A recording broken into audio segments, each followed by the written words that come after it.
A regional rematch for the national championship as Alabama and Georgia prove beyond a shadow of a doubt they are the best two teams in college football.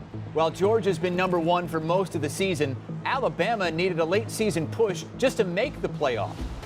There were two unbeaten teams in all of college football when Alabama entered the SEC championship game, Georgia and Cincinnati. Bama beat them both in back-to-back games. Now, Nick Saban on the cusp of back-to-back national titles. Preparation is going to be really, really important for us to go out there and be able to execute the way we need to be able to have any chance of success at all. But Saban is in an unfamiliar role as an underdog, despite beating Georgia in the SEC championship game, and despite the fact that he has owned the Dogs for more than a decade. The Tide have won 7 straight in the series, including the national championship game 4 years ago. But Kirby Smart believes this year's team, and this game in particular, will be different. We've worked really hard the last 30 days at getting better at us. So our guys are excited and looking forward to this opportunity on the biggest stage there is. Will Georgia finally end its 41-year title drought, or will Alabama's reign continue? It's time to crown our national champion.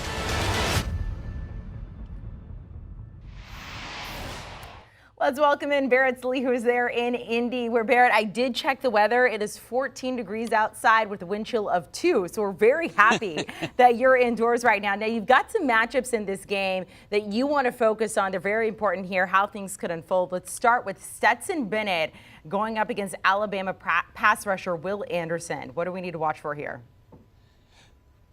Well, I think you want to see, how Stetson Bennett moves. I think he has sneaky athleticism that not a lot of people realize. He's over 8 yards per carry on run-pass options. Now, I think you're going to see a lot of that. In fact, maybe you see Todd Monken, the Georgia offensive coordinator, use Will Anderson's speed against him in that way. But in obvious passing downs, there's no doubt. Stetson Bennett has to watch out for Will Anderson. He's a guy that gets in there in a hurry. And if Stetson's not careful, he's going to put Georgia's offense behind the stick. So I'm excited to see how Georgia's offensive line attacks him, whether they put Darnell Washington at tight end just to chip him. They don't want to use Brock Bowers to chip him because Brock Bowers is such a big part of that Georgia offense. So Stetson has to know where Will Anderson is. He has to make sure that he's reading him on run-pass options and using that speed against him. If he can do that, then Georgia's offense is going to be in good shape.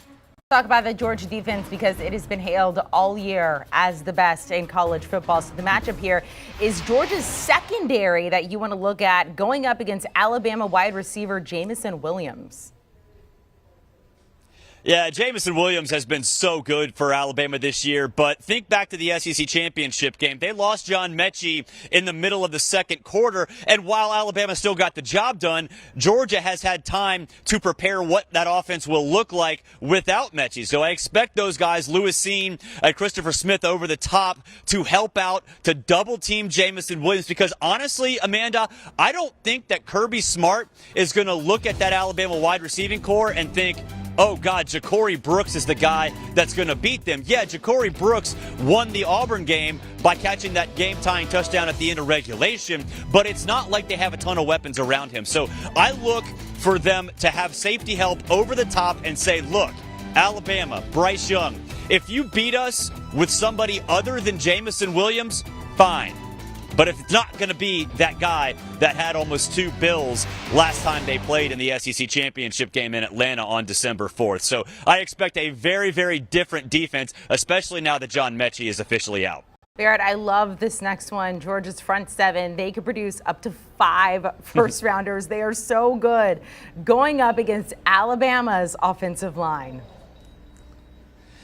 Yeah, I mean, the game plan last time out was awful for Georgia, but it was also understandable, too, because Georgia had just seen Alabama give up 7 sacks to an average Auburn defense. So why not only rush 4 and play coverage? Because, of course, Alabama's offensive line is a liability. Well, it wasn't. They figured things out in that SEC championship game. So now I think Kirby Smart and the rest of that staff, Dan Lanning, are going to look at that Alabama offensive line, still see it as a liability, but bring 5, bring 6, especially up the middle. And going back to last week, I was at the Cotton Bowl in Arlington, and Cincinnati actually got pressure on Bryce Young and kind of made him a one-read-and-bail quarterback. Now, they didn't get him on the ground all that much, but I look at Georgia and think, oh gosh, they can get him on the ground. So they only rushed 4 last time out because I think they viewed Alabama's offensive line as a weakness. It's more of a strength than they anticipated. So they're going to bring 5. They're going to bring 6. They're going to get pressure up the middle and force Bryce Young to make mistakes.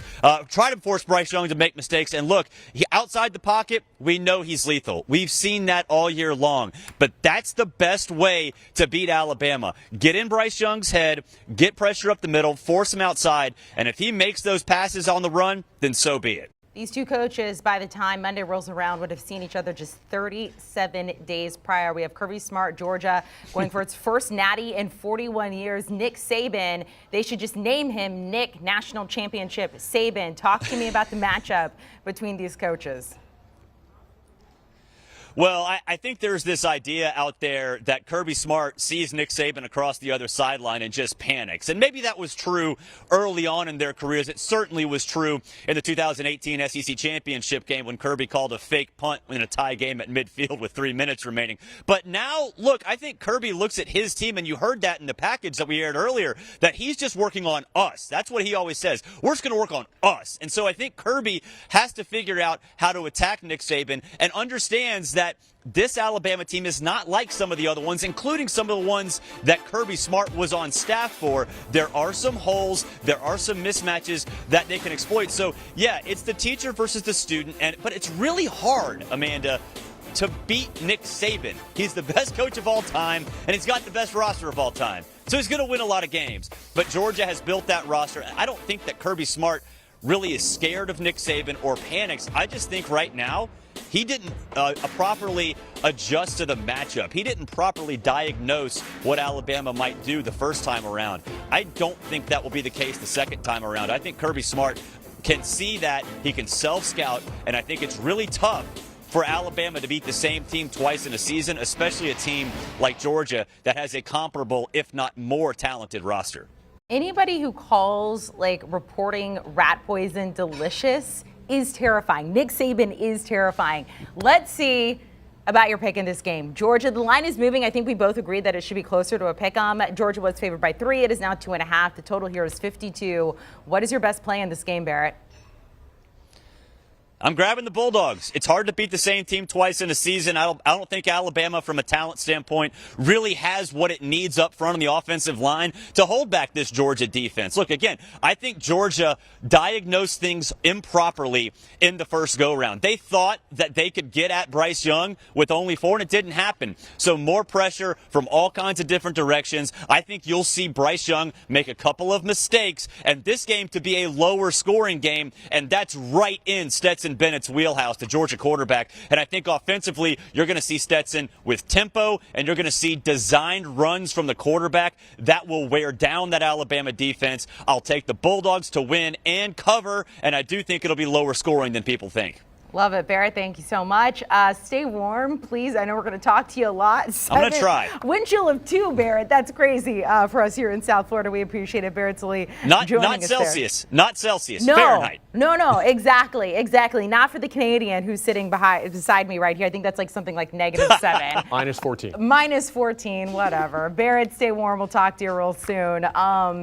Jeremy, if you need to know anything more about college football, look, I'm a little upset at work because I was listening to Cover 3 and I had to stop listening to it because I had to work today. But it is the entire lead up, everything you need to know about the national championship. Perfect. To download and follow as soon as I'm done with the show. I'm going to go back and listen.